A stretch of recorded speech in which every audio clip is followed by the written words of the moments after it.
My name is Jair. Welcome back to my channel. So I know I haven't been making YouTube videos because I've really been busy with school, but you know that I like Pokemon, and today we're going to be reacting. This is my first reacting video. On my other channel I had a reacting video, but this is the Pokemon. Basically, we're going to react to 10 wanted Sun and Moon Aloha farms.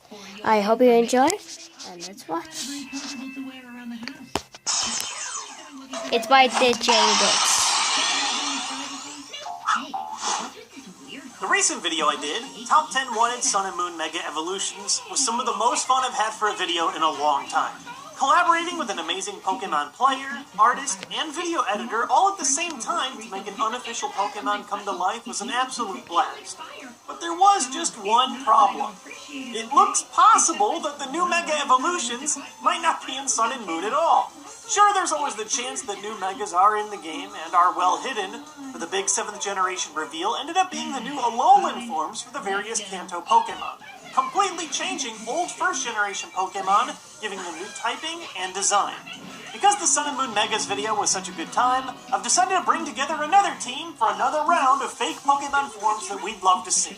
We still have the amazing Artsy Theo providing the artwork, and we have a new Pokemon video game expert guest to discuss the competitive aspect of our new creations. Our newest Pokemon VGC World Champion, Wolf Glick. Let's check out some fan-made Alolan forms. Starting the day off is a Pokemon that inspired me to make this video in the first place, Lapras. Artsy Theo posted a picture of their concept for a new Alolan Lapras form in their own style. I saw this post and immediately knew it was time to unleash more Artsy Theo art on the world. For the Sugimori style art, we experimented with both this color scheme as well as a new one. While Kanto Lapras is known as a common means of transportation, you wouldn't want to get on the back of one of these. And while most of today's fan forms weren't designed with competitive Pokemon in play, Wolf is going to do his best to share some of the ways that these Pokemon might be used in battle. Alolan Lapras is, in my mind, one of the most threatening and cool concepts we have here. Alolan Lapras' new typing has the potential to change the way Lapras plays, from a bulky wall that slowly chips away at your Pokemon, to a more offensive Pokemon that you need to cover for right away. The most dangerous potential of Alolan Lapras, in my mind, comes from the potential for strong spread moves like Eruption, the reduced damage from grass-type attacks, the ability to have tools to handle both the rain and sun weather effects, and the potential to recover HP if it keeps water absorbed. Not every Alolan form design that we made ended up being purely based on Hawaiian themes, but Jinx was another one that we had losing its icy exterior to the warm waters. While we experimented with a fire-type Jinx based off of Pele, the Hawaiian goddess of fire, we ended up enjoying the mermaid Jinx even more. I've always felt like Jinx was robbed of a new form. It seemed like it was part of this mini trio mimicking the legendary birds, complete with Electabuzz and Magmar. All 3 of these Pokemon got a baby form in the 2nd generation, but only 2 of the 3 got a new evolution in the 4th. What better place than the sunny shores of Alola to give Jinx some more limelight? Alolan Jinx's new typing and potential for new abilities gives it the potential to make a huge splash in next year's VGC tournaments. Jinx already has some very positive attributes, access to a relatively fast fake-out and a great offensive typing in Ice, to name a few. But with the addition of a water typing, access to Scald to aid its physical durability, and potential access to Swift Swim, Jinx can help play a pivotal role both on rain-based teams and in general. I would love to see a boost to Jinx's base defense stat. In my opinion, one of the primary factors holding Jinx back in competitive play is its relatively low base defense stat, as well as the retention of the Dry Skin ability. With these 2 factors aiding Jinx's durability, and perhaps even an accuracy boost on Lovely Kiss, I think Jinx has enormous competitive potential going into next season. And our 3rd and final Pokemon to receive water typing in its new Alolan form is Electrode. The obvious change for Electrode is to give it a new Pokeball-based design, so we went with water and steel to reflect a ball that could be coming to this area, the Dive Ball. I like to imagine this form hiding near the water or even on the ocean floor, exploding like a booby-trapped treasure chest when disturbed. Alolan Electrode offers a water-steel dual typing, a typing previously exclusive to Empoleon. Unlike Empoleon, however, Alolan Electrode has an enormously high speed stat, making it a very dangerous Pokemon to ignore. A fast Scald is never something you want to deal with, due to the prevalence of physical Pokemon and Scald's high burn chance. And Electrode can make use of moves like Eerie Impulse to support the team, or Magnet Rise to make itself harder to KO and remove one of its weaknesses. I think one of the scariest options on Alolan Electrode is the potential for a Focus Sash Metal Burst combination, allowing Electra to do an enormous amount of damage to an unsuspecting opponent, as Metal Burst deals 1.5 times the damage dealt to the Pokemon from the last attack. While these Alolan forms are cooling down in the water, we also thought of a few ways that Alolan Pokemon could be heating up. We tried to make the Alolan Arbok look intimidating. In the real world, snakes aren't natural to Hawaii. They're an invasive species, and it's actually a huge felony in Hawaii to introduce snakes into their ecosystem. With this... Hold on, guys. I gotta turn off the TV. There we go. Sorry, guys. Sorry for the interruption. I had to turn it off. Alright, let's get in mind, we created an Arbok that looked as if it had stolen a part of the Alolan look. Almost criminal-like. To be completely honest with you, Arbok has never really been able to shine in VGC. Despite getting access to the incredible ability Intimidate, Arbok has been held back by its low base stats more than anything. That being said, I think Alolan Arbok has enormous potential in VGC. One of the best things going for Alolan Arbok is its typing. A 4 times resistance to the popular Fairy typing is nothing to scoff at, despite a 4 times weakness to ground. I would love to see Arbok get a much higher base speed stat, as well as access to Will-O-Wisp, to help Arbok play a bulky offensive role of threatening fairies as well as being able to threaten physical attackers. Lastly, I think Arbok maintaining both Intimidate and getting access to Flame Body could finally give it the boost it needs to become competitively viable. Keeping in the theme of heat, we decided to give Golem a makeover in the form of volcanic glass, also known as obsidian. Once again, looking at the real world, obsidian is actually as fragile as glass, but we decided to take some creative liberties here and treat it the same way that many video games treat obsidian. Like it's some ridiculously rare and hard, strong mineral. It looks cool, okay? Give Golem a break. He's desperate. Golem, like Arbok, is another Generation 1 Pokemon that has never had a taste of the limelight.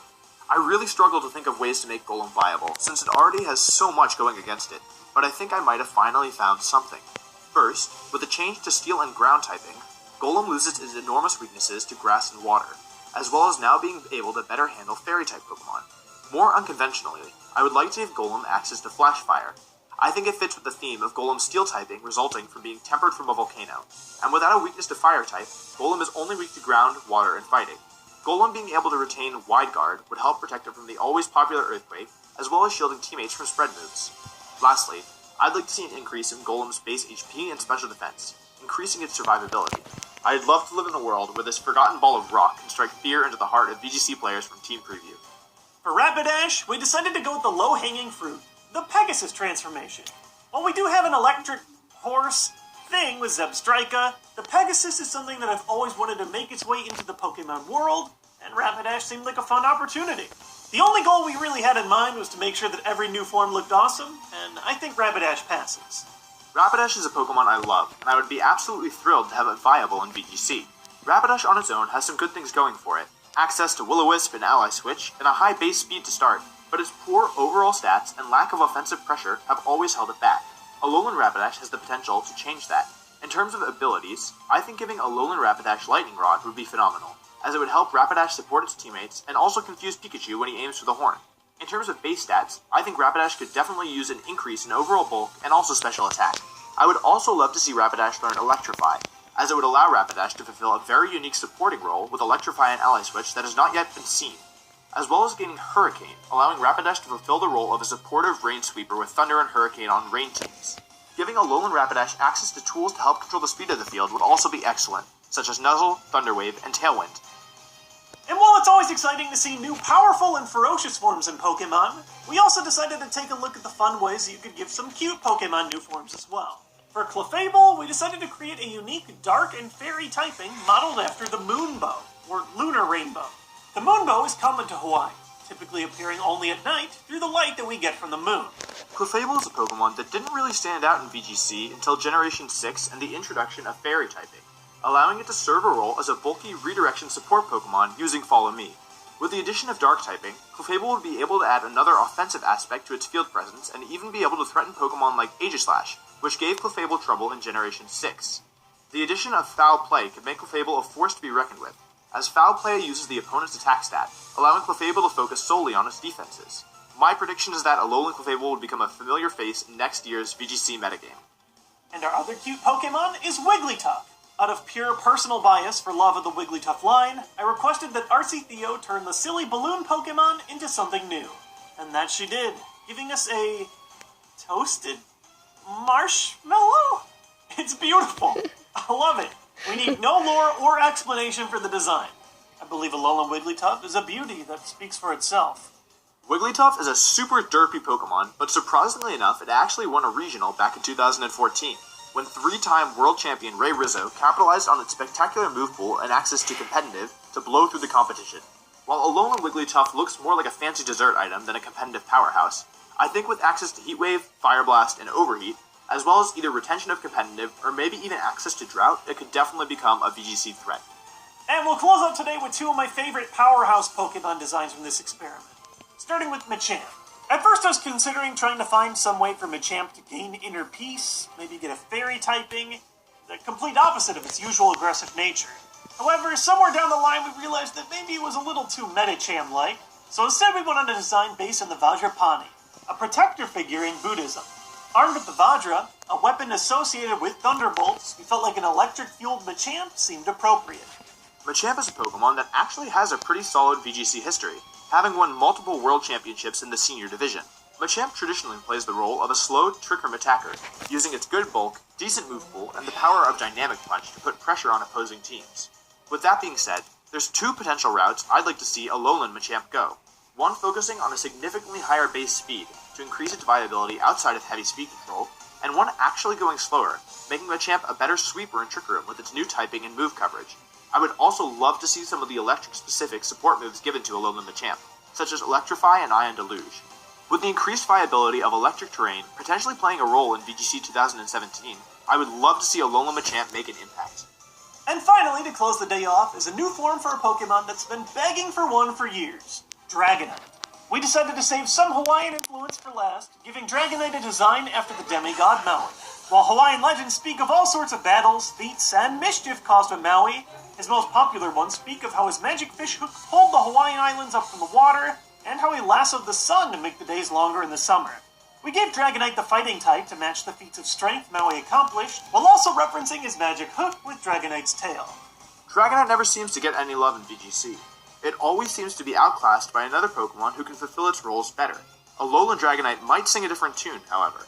In my opinion, the addition of Intimidate onto this Dragonite's Dragon/Fighting typing would vastly improve Dragonite's viability. Intimidate is a phenomenal ability in doubles, and would warrant Alolan Dragonite to use despite its 4x weakness to Fairy. Additionally, fighting typing makes pesky Steel-type Pokemon think twice about switching into Dragonite's powerful Dragon-type attacks.